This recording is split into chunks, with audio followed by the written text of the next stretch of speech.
অনেক অনেক বছর আগে বনি ইসরায়েল জাতির এক ধনী মানুষ ছিল, নাম কারুন। তিনি ছিলেন হজরত মূসা আলাইহিস সালামের চাচাতো ভাই। আল্লাহ তাকে এত বিপুল ধনসম্পদ দিয়েছিলেন, যার চাবিগুলোই বহন করতেও কয়েকজন শক্তিশালী লোক লাগত।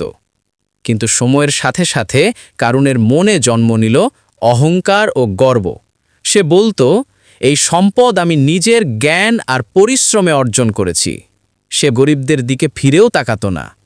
ধীরে ধীরে সে ভুলে গেল ধনের মালিক একমাত্র আল্লাহ। একদিন হজরত মূসা আলাইহিস সালাম তাকে উপদেশ দিলেন, হে কারুন, আল্লাহ তোমাকে যে ধন দিয়েছেন তা থেকে আল্লাহ পথে ব্যয় করো, গরিব দুঃখীদের সাহায্য করো, দুনিয়ার সঙ্গে সঙ্গে আখেরাতের কথাও ভাবো।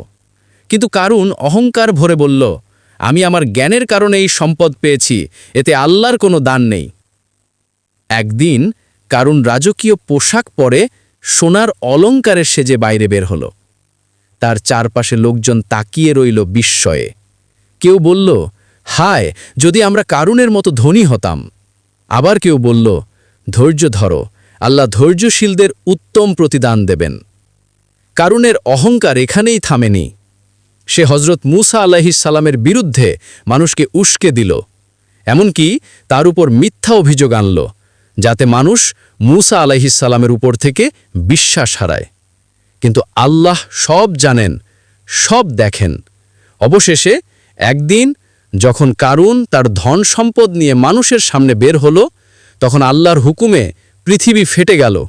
কারুনের পা মাটিতে ডুবে যেতে লাগল, তারপর শরীর, তারপর তার ঘরবাড়ি, শেষে তার সমস্ত ধন ভাণ্ডার সহ কারুন মাটির গভীরে তলিয়ে গেল। মানুষ আতঙ্কে চিৎকার করে পালাতে লাগল। কারুনের রাজপ্রাসাদ মাটির সঙ্গে মিশে গেল।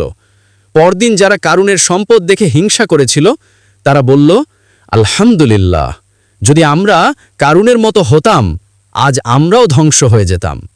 আল্লাহ বলেন, কারুন তার সম্প্রদায়ের প্রতি অন্যায় করেছিল, আমরা তাকে ও তার গৃহসহ পৃথিবীতে ধসিয়ে দিয়েছি। সূরা আল কাসাস ৭৬ থেকে ৮২ নম্বর আয়াত।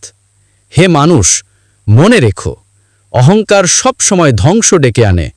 যা কিছু তোমার আছে সবই আল্লাহর দান, আর যিনি দেন তিনিই মুহূর্তে কেড়ে নিতে পারেন।